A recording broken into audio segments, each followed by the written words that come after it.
நடிகர் தனுஷ் வெறும் நடிகராக மட்டும் இல்லாமல் டேரக்டராகவே இந்த படத்தில் ஜெயிச்சிருக்காருன்னு நம்ம சொல்லலாம். ஏன்னா இவர் இதற்கு முன்னாடி எடுத்த பவர் பாண்டி அந்த அளவுக்கு போகலை. அதே மாதிரி ராயன் படம் வந்து வெட்டு குத்துன்னு நமக்கு பார்க்கும்போது என்னடா டேரக்ஷன் இது அப்படிங்கிற மாதிரி இருந்துச்சு.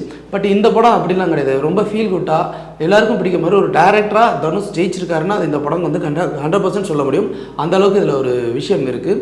அதே மாதிரி இந்த படத்தில் குறையாக பார்க்கப்படுறது என்னென்னா ஜிவியோடைய மியூசிக். பொதுவாக மற்ற படங்களில் ஜிவியோடைய மியூசிக் தனியாக பேசப்படும். பட் இந்த படத்தில் ஜிவியோட மியூசிக் ஏற்கனவே பார்த்த படங்களுடைய சாயலை நமக்கு ஞாபகப்படுத்துறதுனால நிறைய குறைகளாக தந்துருச்சு. ஆனால் பிஜிஎம் ஒரே ஒரு பாடல், அந்த குலதெய்வ பாடல் ஒன்று இருக்கும். அந்த பாடலும் இந்த பிஜிஎம்மும் வந்து ரொம்ப அழகாக அந்த படத்துக்கு சூட்டபுளாக பொருந்தி போயிருந்துச்சு.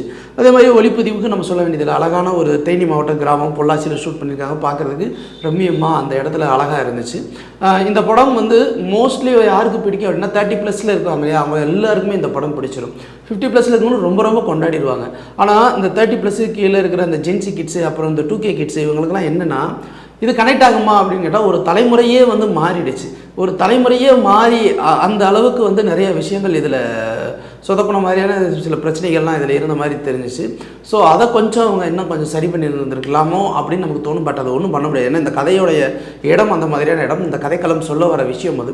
ஸோ இது எல்லாத்தையும் ஓவராலாக பார்க்கும்போது இட்லி கடை வந்து நல்லாவே வந்திருக்கு. உண்மையிலே வந்து நம்ம இந்த படம் பார்த்ததுக்கப்புறம் எங்கள் ஊரில் இந்த மாதிரி ஒரு கடை இருந்துச்சுப்பா அப்படின்னு சொல்லி சிலாகிச்சு பேசுகிற அளவுக்கு ஒரு கண்டென்ட் உள்ள படம் தான். இதில் லாஜிக் பார்க்க வேண்டாம். இது எப்படிப்பா வந்து ஒரு பெரிய சாம்ராஜ்யத்துக்கு சொந்தக்கார ஒரு ஹோட்டல் கடை அதிபர் சாதாரண குடிசையில் இருக்கிற ஒரு கடைக்காக மல்லு கட்டுவானா அப்படின்லாம் யோசிக்க வேணாம். இதில் எந்த லாஜிக்குமே இல்லாமல் ஒரு எமோஷனலாக ஒரு நல்ல கமர்ஷியலான ஒரு படம் பார்க்கணும் அப்படின்னு நினச்சிங்கன்னா இந்த படம் ஒரு நல்ல சாய்ஸ்.